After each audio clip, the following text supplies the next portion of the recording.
우리 1절로 마지막 17절까지 보겠습니다. 구약 606조 606페이지 근처에 있습니다. 열왕기 하 25장입니다. 우리 같이 봉독하겠습니다. 시드기야 제9년 열째 달 10일에 바벨론의 왕 느부갓네살이 그의 모든 군대를 거느리고 예루살렘을 치러 올라와서 그 성에 대하여 진을 치고 주위에 토성을 쌓음에 그 성이 시드기야 왕 제11년까지 포위되었더라. 그의 넷째 달 9일에 성중에 기근이 심하여 그 땅 백성의 양식이 떨어졌더라. 그 성벽이 파괴됨에 모든 군사가 밤중에 두 성벽 사이 왕의 동산 견문길로 도망하여 갈대아인들이 그 성읍을 에워쌌으므로 그가 아라바 길로 가더니 갈대아 군대가 그 왕을 뒤쫓아가서 여리고 평지에서 그를 따라 잡음에 왕의 모든 군대가 그를 떠나 흩어진지라. 그들이 왕을 사로잡아 그를 림나에 있는 바벨론 왕에게로 끌고 가매 그들이 그를 신문하니라. 그들이 시드기야의 아들들을 그의 눈앞에서 죽이고 시드기야의 두 눈을 빼고 노사슬로 그를 결박하여 바벨론으로 끌고 갔더라. 바벨론 왕 느부갓네살의 19째 해 5월 7일에 바벨론 왕의 신복 시대장 느부사라단이 예루살렘에 이르러 여호와 성전과 왕궁을 불사르고 예루살렘의 모든 집을 귀인의 집까지 불살랐으며 시위대장에게 속한 갈대아 온 군대가 예루살렘 주위의 성벽을 헐었으며 성중에 남아있는 백성과 바벨론 왕에게 항복한 자들과 무리 중 남은 자는 시위대장 느부사라단이 모두 사로잡아가고 시위대장이 그 땅에 비천한 자를 남겨두어 포도원을 다스리는 자와 농부가 되게 하였더라. 갈대아 사람이 또 여호와의 성전의 두 놋기둥과 받침들과 여호와의 성전의 놋바다를 깨뜨려 그 놋을 바벨론으로 가져가고 또 가마들과 부삽들과 부집개들과 술가락들과 섬길 때에 쓰는 모든 놋그릇을 다 가져갔으며 시위대장이 또 불 옮기는 그릇들과 주발들 곧 금으로 만든 것이나 은으로 만든 것이나 모두 가져갔으며 또 솔로몬이 여호와의 성전을 위하여 만든 두 기둥과 한 바다와 받침들을 가져갔는데 이 모든 기구의 논무게를 헤아릴 수 없었으니 그 한 기둥은 높이가 18규빗이요 그 꼭대기에 논머리가 있어 높이가 3규빗이요 그 머리에 돌린 그물과 송류가 다 놋이라. 다른 기둥의 장식과 그물도 이와 같았더라. 아멘. 오늘 본문 말씀을 보면 참으로 안타깝고 비참한 그러한 모습들이 기술되어 있습니다. 어찌하여 하나님의 나라가 처참하게 무너졌는가? 어찌하여 하나님의 백성과 하나님이 기름 부어 세운 종들이 그렇게 비참하게 되었는가? 우리는 역대 왕들의 모습들을, 열왕의 모습들을 통하여서 아무리 하나님의 나라고 하나님의 백성들이고 하나님이 세운 기름 부어 세운 하나님의 왕이라 할지라도 하나님의 뜻에 어긋나서 말씀에 어긋나서 죄악 가운데 있다 하면 그 죄로 인하여 비참하게 되어지는 것을 우리가 본문을 통하여 똑똑히 보고 있습니다. 영어 이름에 보면 와필드라는 이름이 종종 등장을 합니다. 신학교 때에 그 많은 신학자들이 있습니다. 그 신학 서적이 있는데 그 와필드라는 신학자가 굉장히 많이 등장하는 것을 보았습니다. 와필드가 뭡니까? 와하면 전쟁이죠. 필드, 밭, 전쟁밭, 전쟁터. 이름이 전쟁터인 거예요. 우리 이름에는 전쟁터라는 이름이 없지 않습니까? 그런데 외국 이름에 보면 워필드, 전쟁터라는 이름이 종종 등장을 하더라는 것입니다. 참으로 영적인 이름이 아닐 수 없는 것입니다. 우리의 삶을 보면 믿는 자나 믿지 아니하는 자나 이 땅에서 엄마 뱃속에서 응애하고 태어나는 그 순간부터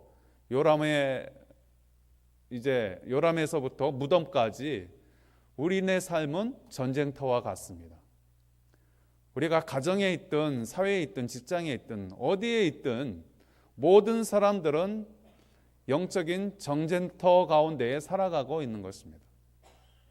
수많은 전쟁들을 수행합니다.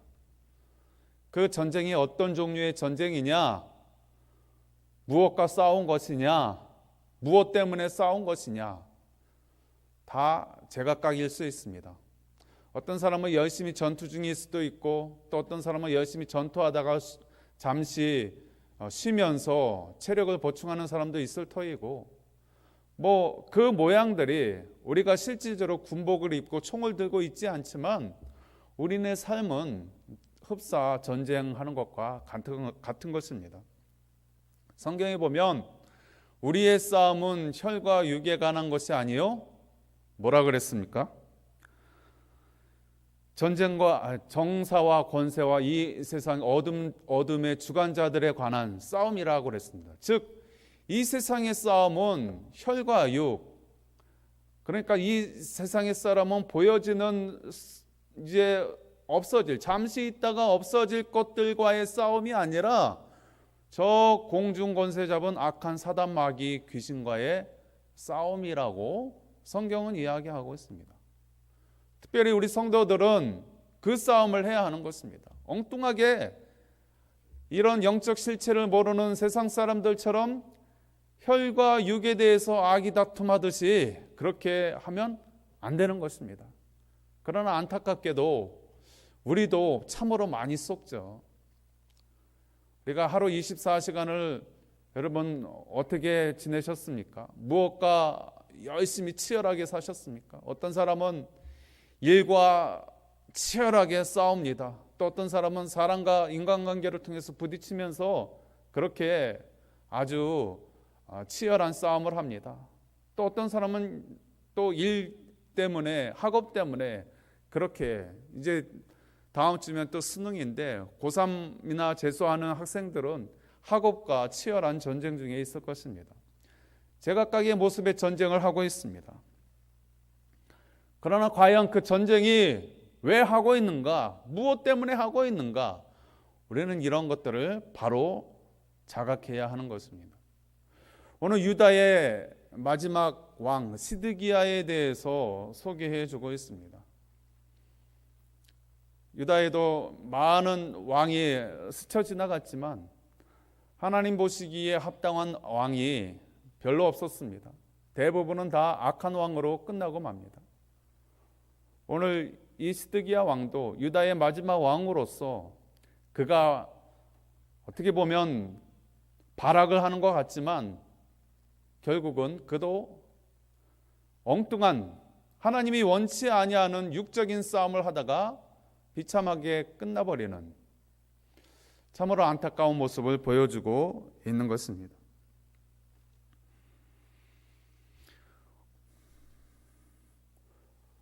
오늘 7절 말씀에 보면 그 시드기야의 말로에 대해서 소개를 하고 있습니다.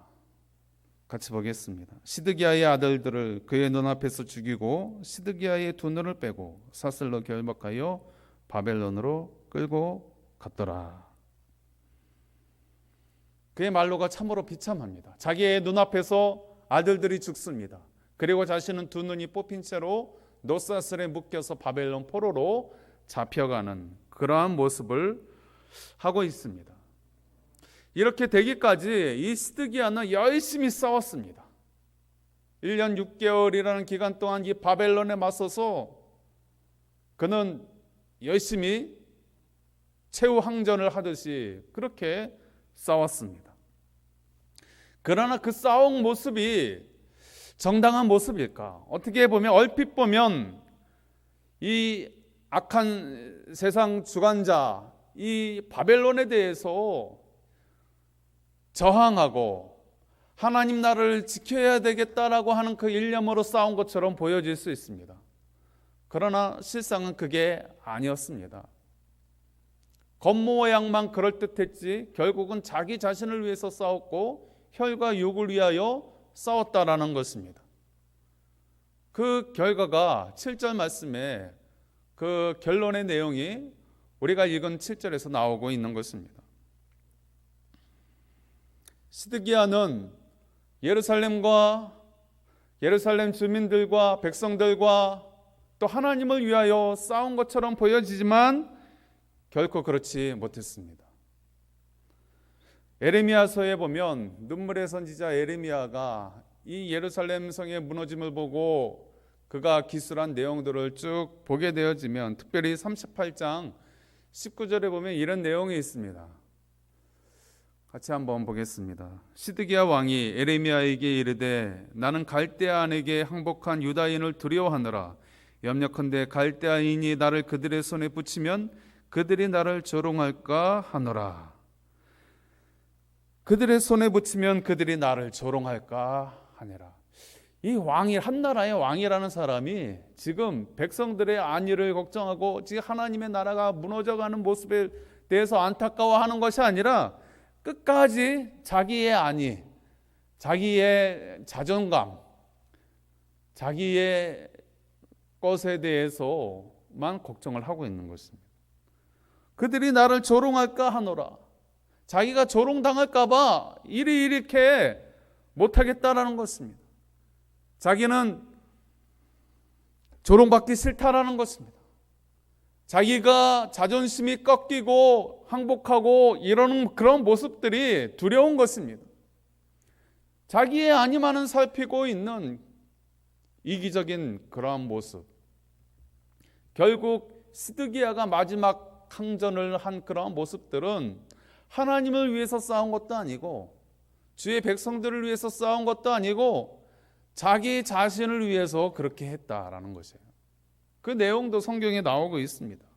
하나님이 싸우라고 하지 않았습니다. 야, 내가 이미 너희 오랫동안 참아서 내가 많은 기회를 그동안 주었지, 말 안 들었지, 너희는 이제 매를 맞아야 돼. 매 맞고 있는 거야. 그런 와중에 이 시스기야가 저항을 하지만 그것은 하나님이 지금 원하지 않는 것이에요. 그래서 에레미야 38장 17절에 보면 하나님이 에레미야를 통해서 시드기야에게 이렇게 말씀을 하고 있습니다. 같이 보겠습니다. 에레미야가 시드기야에게 이르되 만군의 하나님이신 이스라엘의 하나님 여호와께서 이같이 말씀하시되 내가 만일 바벨론 왕의 방백들에게 항복하면 내 생명이 살겠고 이 성이 불사름을 아니하겠고 너와 내 가족이 살려니와. 지금 하나님께서 그 일상의 신상에 대해서 에레미야 선지자를 통해서 그나마 긍휼을 베푸고 있는, 마지막 긍휼을 베풀고 있는 거예요.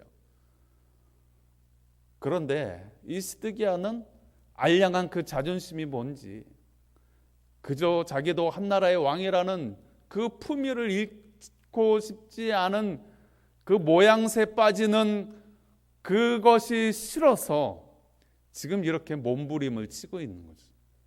얼핏 보면은 적과 싸워서 최후 항쟁을 하는 것처럼 보여지지만 하나님 눈에 보실 때는 야, 이제 기회 없어, 끝났어. 야, 내가 이제 네 생명만, 네 가족하고 네 생명만 내가 부지시켜 줄게. 그나마 이게 마지막 긍휼이야. 지금 하나님의 마지막 은혜를 주고 있는 거예요. 그러나 그 은혜마저도 거부하고 자기는 폼 잡고 있는 거예요. 나는 그래도 유다의 왕이야. 내 이 왕의 이 품새를 지켜야 돼. 내 자존감을 지켜야 돼. 그러면서 버티고 있다라는 거예요. 얼핏 보면 하나님을 위한 것 같고 백성을 위한 것 같지만 결국은 자기가 위신이 꺾일까 봐, 자존심이 상할까 봐, 조롱당할까 봐 그러고 있다라는 것입니다. 우리 인생들도 그와 같은 허황된 싸움을 할 때가 많이 있습니다. 심지어 우리 성도들도, 특히 우리 한국 분들은 위신이 중요하잖아요. 형식도 중요하고, 내가 이런 사람인데, 내가 이런 위치에 있는데, 내가 과거에 이랬는데, 이런 것들이 너무나 강해서 정작 해야 할 싸움, 그리고 치고받고 나와서 내가 있어야 할 자리에 있지 못하고, 하나님은 싸울 때 싸우라고 하고 또 빠질 땐 빠지라고 하시는데 자기는 계속 앞에서 자기가 지금 총에 총알이 없고 지금 무기가 다 떨어진 줄 모르고 또 그 최전선에서 계속 버티고 있는 그러한 모습으로 설 때도 있다라는 거예요. 자존심 부리는 거죠. 치고 빠지는 그러한 모습들이 있어야 합니다. 하나님께서 전쟁하라 할 때는 전쟁해야 되고, 뒤로 빠지라 할 때는 빠져야 되고, 숨어 있으라고 할 때는 숨어 있어야 되고, 또 준비해야 한다라고 하면 준비해야 되고, 자기가 있어야 될 자리를 적재적소에 잘 찾아가야 하는 것입니다.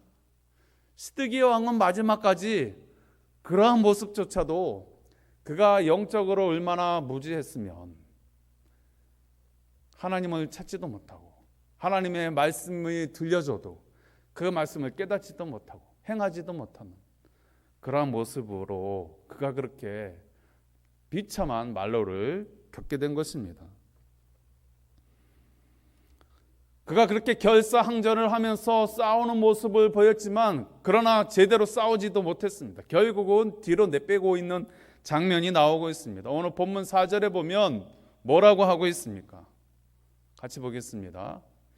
그 성벽이 파괴됨에 모든 군사가 밤중에 두 성벽 사이 왕의 동산 견문길로 도망하여 갈대아인들이 그 성읍을 에워쌌으므로 그가 아라바 길로 가더니, 지금 바벨론 가운데에 지금 성이 포위가 된 상황 가운데서 설상가상으로 지금 이 예루살렘 성 안에 기근이 들어서 먹을 것이 없는 그런 상황까지 놓인 거예요. 백성들은 지금 쫄쫄 굶고 있습니다. 저 성 밖에는 지금 바벨론 군사들이 계속해서 목을 조여오고 있습니다. 그런 와중에 왕이 처음에는 있는 대로 폼을 잡고 결사항전할 것처럼 싸울 것처럼 그렇게 굴더니 결국은 군사들과 함께 뒤로 내빼는 거예요. 얼마나 우습습니까? 하나님이 가라 할 때는 뒤로 빠지라고 할 때는 빠지지 않다가 자기 위신을 세우고 자기의 자존감을 부리고 그러다가 결국 안 될 것 같으니까는 군사들과 함께 뒷공문이 빼는 이런 철두철미하게 자기 자신만을 위한 그런 이기적인 싸움을 하고 있는 유다의 마지막 왕 시드기야의 모습을 우리는 보고 있습니다. 우리 성도님들은 어떤 싸움을 하고 계십니까? 누구를 위해 싸우고 있습니까? 무엇 때문에 영적인 전쟁을 하고 있습니까? 영적인 전쟁은커녕 여전히 혈과 육 때문에 그렇게 아둥바둥 살다가 오지는 않으셨습니까? 돈 벌기에 급하고 애들 보기에 밥해 먹기에 바쁘고 정신없이 그렇게 살다가 성전에 올라오지는 않으셨습니까?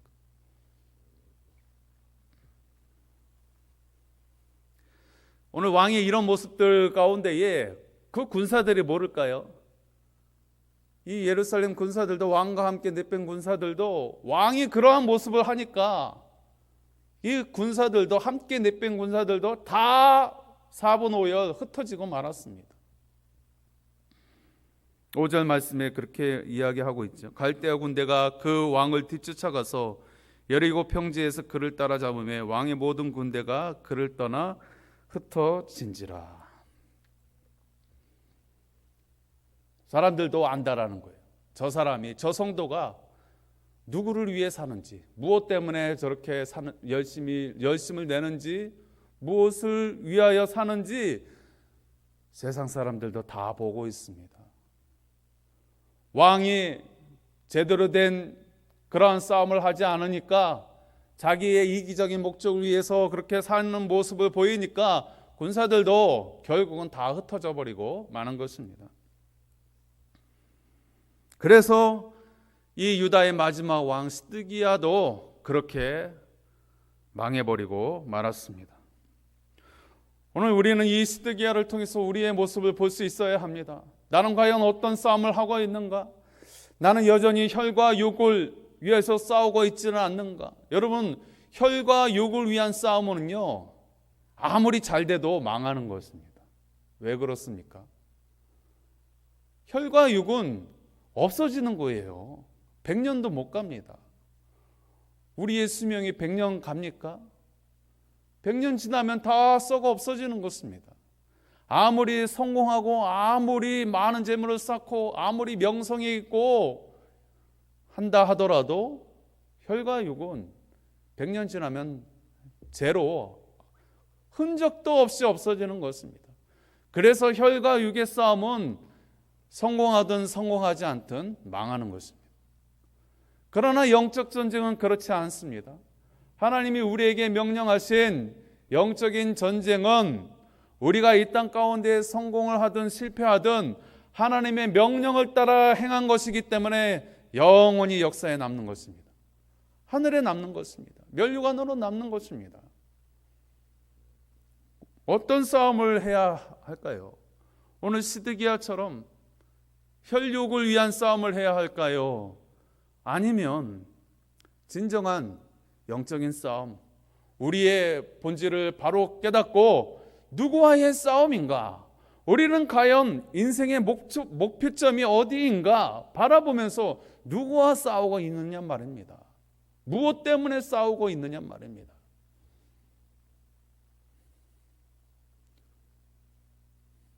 많은 성도들이 싸움을 회피합니다. 때로는 하나님이 야, 너 이제 준비됐지? 너 이제 앞에 나가서 전장에 가서 싸워 하는데도 싸움을 회피하는 성도들이 너무너무 많습니다. 또 간혹 어떤 성도들은 열정이 너무 대단해서 열심히 너무 충만해서 하나님이 뒤로 빠져라고 하는데도 자기 지금 총탄 주머니에 그 총탄이 하나도 다 떨어지는지도 모르고 계속해서 빈총 들고 앞에서 최전방에서 그렇게 하고 있는, 또 그러다가 탈진하는 성도들도 간혹가다 보게 되어지는 것입니다.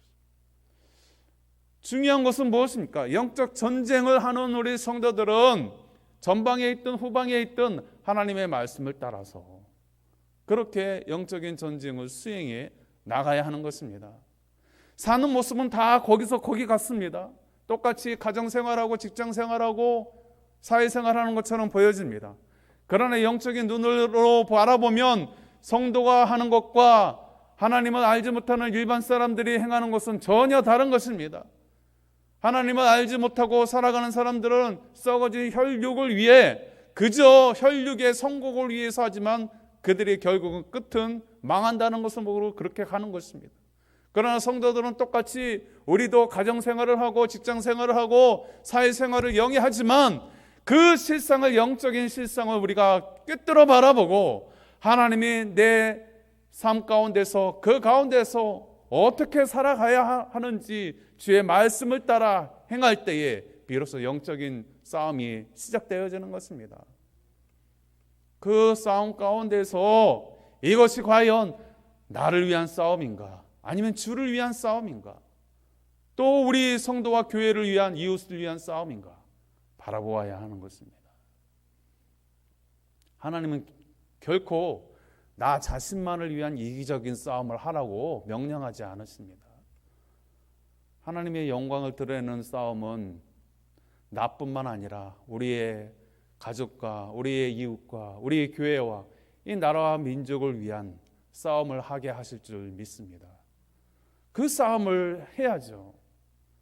오늘 시드기야처럼 결국은 그렇게 망하고 마는 것인데 자기 하나 살자고 그렇게 싸우다가 도리어 비참하게 아들이 죽고 자기는 노예로 눈이 뽑혀서 팔려가는 그러한 모습 가운데에 우리 성도들도 그러한 삶을 걸어간다면 얼마나 비참한 모습입니까? 우리는 다시 영적인 싸움을 준비해야 합니다. 그리고 그 영적인 싸움에서 승리하기 위하여서 부단히 우리는 말씀으로, 기도로 무장해야 할 것입니다.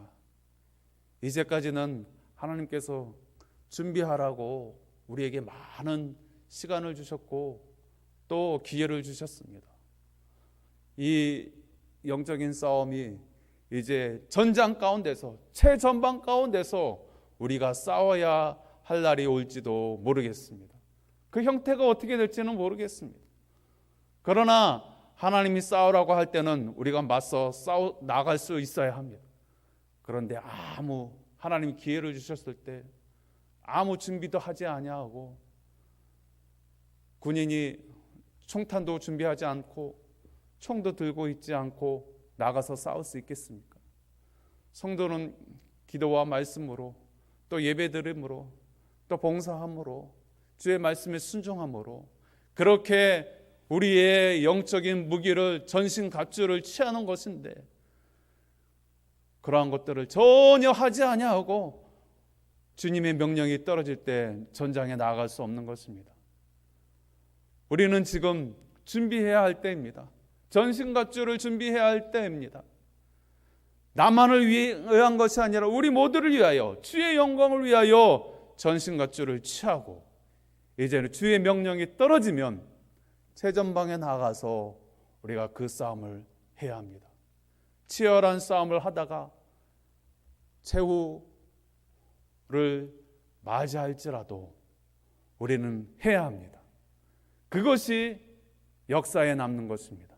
그것이 우리의 삶에 의미가 있는 것입니다.